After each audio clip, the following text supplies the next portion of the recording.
Hey everyone, and welcome to another episode of DnD Horror Stories, where Doge reads you tales of Dungeons & Dragons cringe. In today's episode, we have a tale of a good player that slowly falls to the dark side of that guy. A story about a caster that has a unique item to use as a focus, and much more. But first, if you're not already, I hope I can earn your subscription today. And to help entice you further into clicking the button, here's a Simba super close-up.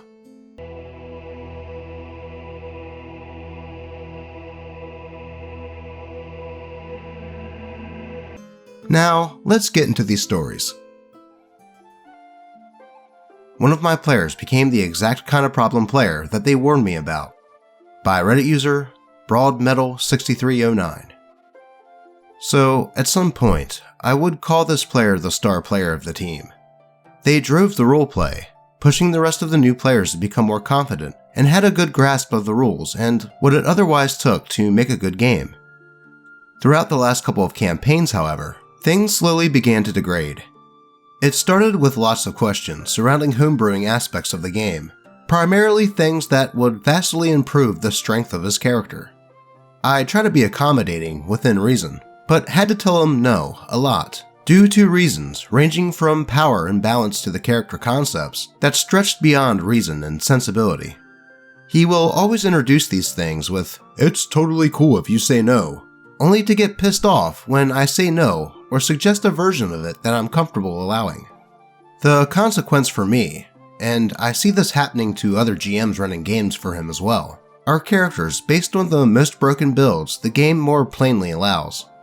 There's a lot less of a roleplay sensibility applied to how different character abilities are acted or applied, and much more of a, "I am metagaming to beat the game in DM" going on.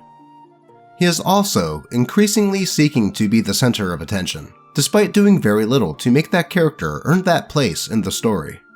More time gets spent on developing the character between sessions than during them, resulting in constant background retcons or quirk of the week situations that the rest of the players are getting tired of humoring.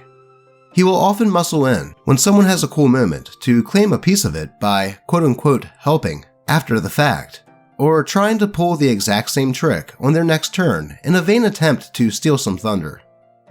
If some other character with a different class gets or does something cool, he rings his brain to find ways that he also can get a cool thing, or suggest ways that his abilities achieve things they are not supposed to do, so that they can be as good as or outshine the other party member or class. Again, I have to say no a lot. Getting back to the power gaming thing, he tried to spring a coffee lock on me, and 9 levels in, he finally has a sword lock with greater restoration. Unlimited spell slots without any drawbacks awaited. When I tell him that there is no way that I am letting him exploit chaining together however many short rests he wants to generate functionally endless spell slots, he exploded and told me that I had utterly ruined all the fun and all the hard effort that went into his character. Now, to the point I made in the title. A few years back, the group had to cut a player who was disruptive and a bad fit. Me and him would have these long discussions about this player, and he would tell me a lot about this Tiberius character from Critical Role, and his player, and how it mirrored this problem player we had at the time. I don't watch Critical Role, but he on the other hand is a massive fan. As such, it has been both sad and strange, seeing him slowly become this thing he so passionately talked about and warned against back then. Well, it sounds like this player lived long enough to become that guy. Or something like that. My advice to OP would be to pull that player aside and ask him if he remembers that guy that he suggested that they kicked and why. And when the player says yeah, kindly tell him that he's doing the same stuff. Hopefully, that will open his eyes to his ways and he will change for the better. Let's move on. Why that as your focus? By Reddit user Ash Bluebear. Been lurking, but thought I would come forward with my own horror story, aka half of the entire first D&D campaign I was in. So, I found a group shortly into my freshman year of college. An acquaintance in some of my classes had a DM with a homebrew campaign that needed players. I go into this ready to learn the ropes, and prepared with my shiny new character, a changeling rogue, which was still unearthed arcana at the time. Coming into this seemed like a pretty straight-laced campaign with some funny bits, but mostly about destroying Nazi elves. Literally. They were called Nauzai elves and talked with German accents. They were rising to power once again after they were knocked down from their rule in the past. Alongside me was Aurelia, the High Elf Druid, the last of her tribe after a paladin massacre, who held their spirits in a magic tome of ancestral wisdom. Her player became my roommate, and actually is a player at my table now, as we bonded over this ordeal. John, the human paladin, whose crowning achievement is killing 8 people with a shovel in one combat and being a good dad to a runt gold dragon. Willow, the human fighter, who was a sailor and was only around for some sessions. Dev, the human monk, who was blind. They were also only around for some sessions. Morask, the dwarf fighter, who was the brother of an acquaintance and was decent. He had a good Russian accent for his character. The acquaintance, who was one of the leads in these shenanigans. The acquaintance that invited me was interesting. Her character was a naive half-elf wizard named Urethra, as in the bladder duct. This character's signature trait was that when she met someone for the first time, she would slap their ass, without fail, and it didn't matter who it was. This led to some fights, frantic appeasement from the rest of the party, or a very pervy encounter with a reoccurring shopkeeper that was over 80, who was now very into this young naive elf.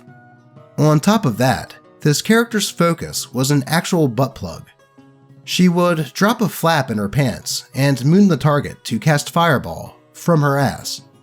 This was only exacerbated when she lost her focus, tried to create a new one, and messed up the magicification of it, making it a sentient talking butt plug focus. It was still used. The DM technically told us that if we were uncomfortable with it, it would need to be changed, but everyone else was a new player or a new freshman, and the tone of it was very much that if you said something, you were a mood killer. The acquaintance and the DM were good friends too. Plus, the DM was a whole different ordeal, and no one was brave enough to speak up. The DM would constantly be making things kind of rapey and sexual. Traumatic things would regularly happen to Aurelia, including advances towards her. The player had to make it so when Aurelia would have something traumatic happen, her soul would go into the Book of Ancestral Souls, trying to avoid the DM continuing. Several times, we were sex-pollened into stuff. The party fell into a pit of incubuses once, and a natural 20 makes someone break a minotaur horn so hard that it powderizes into the air, and created an aphrodisiac in a room of 15 people, most of which failed to save. Not a fun thing to roleplay with no warning at all. The cherry on top was I once was scratching at the side of my chest, and the DM started teasing me about how I was clearly fondling myself. He also gave me bad vibes in general. There is no satisfying ending. What happened was that the campaign had to go online and did not survive more than a session or two like that. I found 2 new campaigns a year later, both hosted by the same group of people, and have had a blast. One was a Greek-inspired campaign, and the other was mind flayers trying to blow up the sun in revenge for the death of their elder brain, which they succeeded with and we had to deal with. The wildest Christian folks I've met, and they're proud of it. Looking back, the campaign in general was a bit strange. Advantage was a +5 to rolls, and disadvantage was a -5 to rolls. Money was handled strangely, and damage was always a crit. Sneak attack meant next to nothing, which was fun as a rogue. The thing that came out of it alright was that I met my roommate through it, and she's a decent roommate, and a relatively good player. Well, that game sounded like a clusterfuck. First, the character with the butt plug as a focus for spellcasting is actually quite funny. I mean, I got a chuckle out of it, but by the sounds of it, it did make some people feel uncomfortable. I can understand the not wanting to be a mood killer part, but if it did bother some of them, they should have said something. The same thing goes with the Minotaur horn dust making people, well, horny. The part that gets me is the way that advantage and disadvantage was done. That and the damage was always a crit. I can see that getting a little bit annoying, especially when sneak attacking. But at least OP found a good player and a roommate out of the situation. On to the next. The experienced player turns into a problem player. By Reddit user Byok Kai. I am currently running a campaign in my own in-development pen and paper system for my wife and her siblings. A friend of mine also joined in the beginning. My wife and siblings never played any tabletop RPGs before and got their first experience in this campaign. My friend has years of experience as both GM and player, though we never played in a campaign together before. I've got a few years of playing several tabletop RPGs and a lot more GMing under my belt, but only ever encountered a problem player once before. The wife and siblings are very non-confrontational and rather introverted. They created characters that sounded like fun to them. My friend instantly tried his best to min-max the unfinished system, which helped me balance some stuff. The big problem began when it came down to role-playing and group decisions. My friend is, on one hand, very pushy to progress in the session, and sometimes does what my character would do, before waiting for the others to decide on their actions. On the other hand, he sometimes just grinds progress to a halt when it comes to talking with NPCs. He belittles every single NPC. I tried different personalities, tried tying them with their backstories. It was always the same. So he stops the party from gathering information through NPCs. My wife learned to step in from time to time, but his characters are so dominant and sometimes aggressive that she's a bit intimidated to get in their way too. Her siblings are even worse in not stepping in. My biggest case of problem player came in the form of two very unnecessary, angry in-character outbursts. My friend's character once beat a stewardess unconscious because she didn't reply fast enough. And when a woman on the same plane stepped up to him after he shouted orders without any explanation to the people, they're playing monster hunters and try to get a situation under control inside of a plane, he just beat her to the ground. It happened too quickly for the others to react since they were occupied with other stuff, so they were labeled as terrorists after landing. The other outburst was in today's session, when they found a weird body without a head. The body was frozen in time, and the head was lying on the ground. After they found out that the head was still alive and could be reconnected with the body in a little bit of time, not even that much work for them, he grabbed the body and threw it into a trap, completely impaling it with spikes. There were enemy corpses lying around, completely looted and all. It was just incredibly mean, and the head didn't really want to give information to any of them afterwards. My wife and I are gonna talk to her siblings tomorrow, but I just need random internet opinions to validate my feelings if this is being problematic behavior. I'm still finding my balance as a GM in my own tabletop RPG system, and this behavior is really taking a blow to my enjoyment of the sessions. We tried talking to him about the plane incident, but his solution was to turn his character into a paper cutout without any personality, agency, or any care about the world, story, or characters. His characters so far all felt exactly the same, and he told me that he plays this archetype the most. Yeah, it certainly seems like OP is dealing with a complete murder hobo. It seems like this is all his friend does, and OP stated that the friend plays this way for every character. Though, depending solely on his wife and her siblings to deal with the problem in-game is not really the way to approach this problem.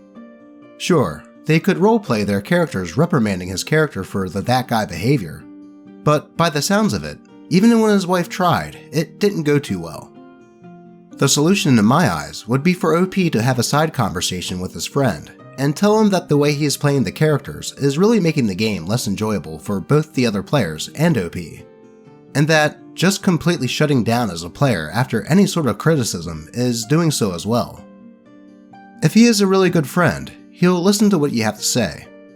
Otherwise, if you say something and nothing changes, I would just not have him in the game. Though, those are just my thoughts. What do y'all think? And before we get into the final story of the day, I just want to say that I hope you're enjoying it as much as Lucky enjoys playing with strings.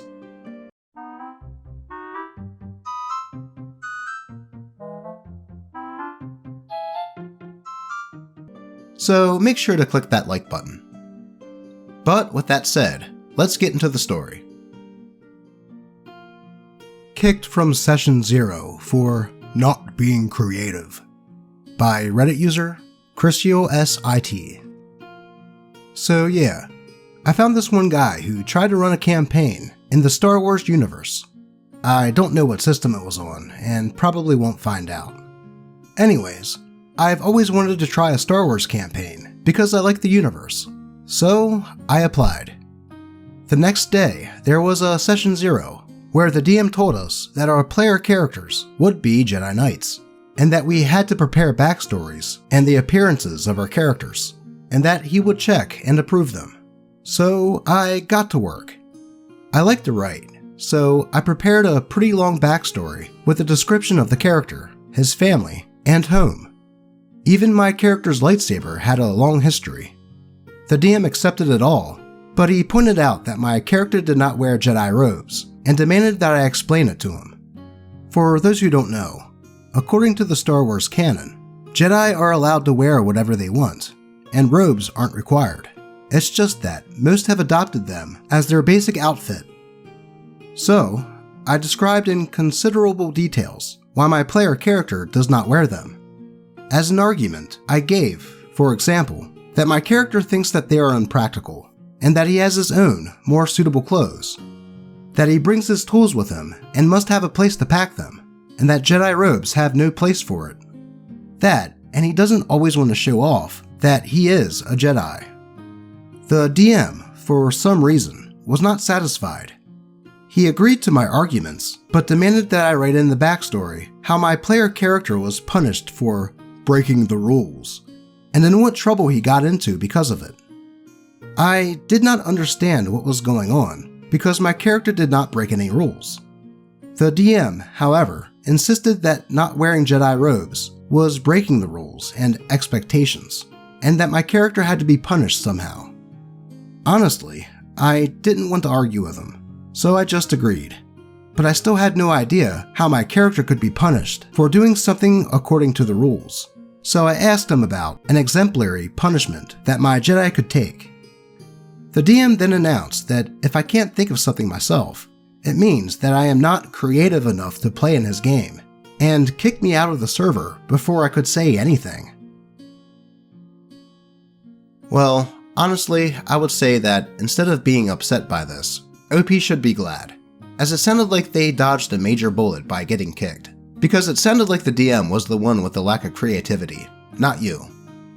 I could just foresee future issues cropping up with this DM, and that the story could have been a lot longer and a lot worse. So, may the Force be with you, OP, and hopefully you can find a game with a better and more creative DM. But that will do it for today. Remember, if you have a story that you would like this Doge to read, be sure to link it in the comments or post it to the D&D Doge subreddit. And don't forget to follow me on Twitter. I post lots of cats. As always, I appreciate all of you, and may all of your rolls be natural 20s. Until next time.